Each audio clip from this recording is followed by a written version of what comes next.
A primeira delas é a broca lança. Ela não existe mais no kit guiado. Ela vai ser substituída pela broca número 2. Né? Mas aquela lança, né? Aquela pontiaguda ou esférica, alguns kits têm esférica, não tem mais. Nem, né? E vai direto para 2. Por quê? Porque eu não preciso. A broca lança é para romper cortical. Para romper cortical por conta da instabilidade da fresagem. Né? Todo mundo sabe que dependendo da cortical, romper é complicado. Né? Você tem uma cortical muito espessa, muito compacta, romper é complicado. Então, por isso que existe a broca-lança. Quando a gente faz guiada, essa broca-lança ela desaparece, ou ela vira uma broca número 2.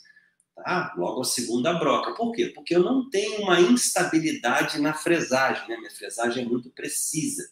Então, eu não tenho essa instabilidade na minha fresagem. Então, eu já posso entrar direto para a broca número 2. Tá? E a segunda ferramenta que não tem mais no seu kit de cirurgia guiada é o pino de paralelismo. Né? O pino de paralelismo. Né? O pino de posicionador. Né? Para saber se é prótese cimentada, parafusada, enfim. Não existe mais. Porque todas essas informações, se é prótese parafusada e cimentada, elas são transferidas para a sua anilha, para a anilha que você está utilizando. Então, aquele pino de paralelismo, né, o pino de posicionamento, né, que tem vários diâmetros, no kit de guiada ele não se faz mais necessário. Ele não existe. A gente não vai... Você pode até ter para você tirar, ficar bonito na foto. Tá? Na foto fica bonito. Tá? Mas ele não vai ter no seu kit. Se você quiser tirar uma foto, faz 2, 3 elementos lá, né? Você quer ver o paralelismo entre eles, você vai lá e põe o pino de paralelismo, tá? Se você quiser ficar bonito na foto. Mas, se não quiser, não tem problema. Então, não existe mais isso, tá? Só para a gente entender um pouquinho do kit de guiada. Então, assim, primeiro faz o checklist extraoral e depois, se possível, gente, fazer o checklist intraoral. Qual que é a principal função do checklist intraoral? É verificar. Anota aí. Tá? Anota aí. É verificar a estabilidade do guia cirúrgico. Tá?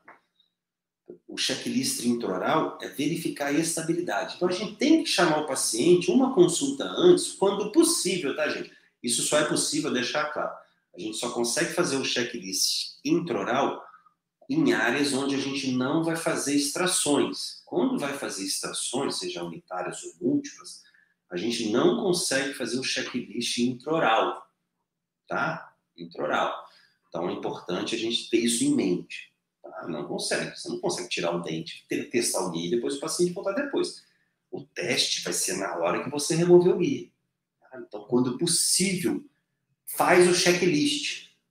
Testa ali. E não somente quando é possível fazer o checklist, não somente da estabilidade do guia. Esses dias eu vou contar um caso. Esses dias aconteceu um caso aí que o guia estava instável. Tá? Eu não tive a possibilidade de fazer o checklist intraoral, tá? Porque a paciente não era daqui da cidade. Ela já veio para operar, mandou toda a documentação, todos os arquivos, fio de planejamento, já chegou para operar. Quando chegou aqui, o guia estava basculando, estava instável. Diversos motivos que podem ter causado isso. Erro lá no escaneamento, que foi feito em uma radiologia que a gente não conhece, não está acostumado.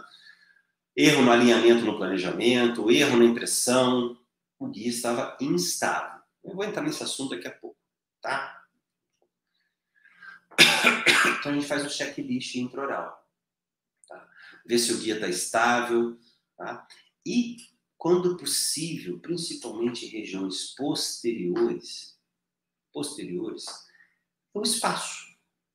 Tá? Se você consegue entrar com um passador de fresa, e a fresa nesses casos. Tá? Isso você precisa ter isso em mente. Então, chegou o guia, chama o paciente, faz o teste. Encaixou, primeira coisa, o guia encaixou, beleza? De boa. Dente anterior não tem problema de espaço, mas dente posterior tem. Vê se você vai conseguir fazer o acesso. Entendeu? Ah, eu consigo colocar aqui de boa. Tem que testar, não fica testando na hora da cirurgia, não. Tem que testar antes. Fazer a prova. antes, tá? Não fica testando da cirurgia. Então, isso a gente precisa fazer, tá? E é um erro muito comum que muita gente não faz. Não checa isso na hora, previamente. Aí chega na hora da cirurgia, não se atenta ao guia que não encaixou direito.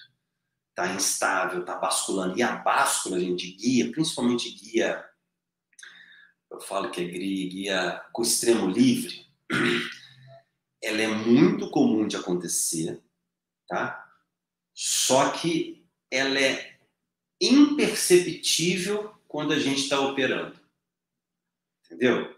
Você tem área posterior de mandíbula, principalmente quando o guia não apoia em mucosa.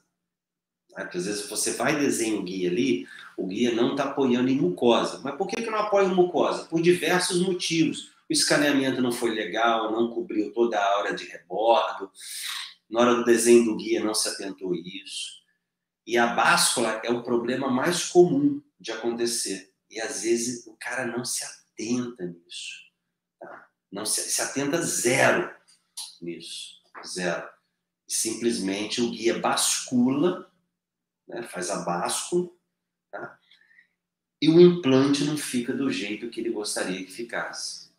Então, assim, repetindo, a báscula é uma situação muito comum que pode acontecer, principalmente em extremo livre, só que é o que passa mais desapercebido pelo cirurgião dentista, pelo implantodontista, porque ele fica muito focado ali na anilha e na fresagem, que ele não se atenta à movimentação do guia cirúrgico.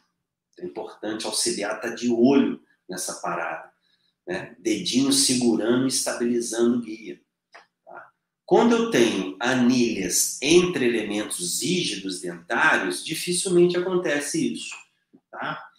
Porque a gente tem vários tipos de guia, né? O guia dentro suportado. Dentro do suportado, a gente tem a opção de você ter anilha entre elementos dentários ou anilhas em extremo livre, né? Onde a gente não tem apoios distais, digamos assim, para estabilizar esse guia.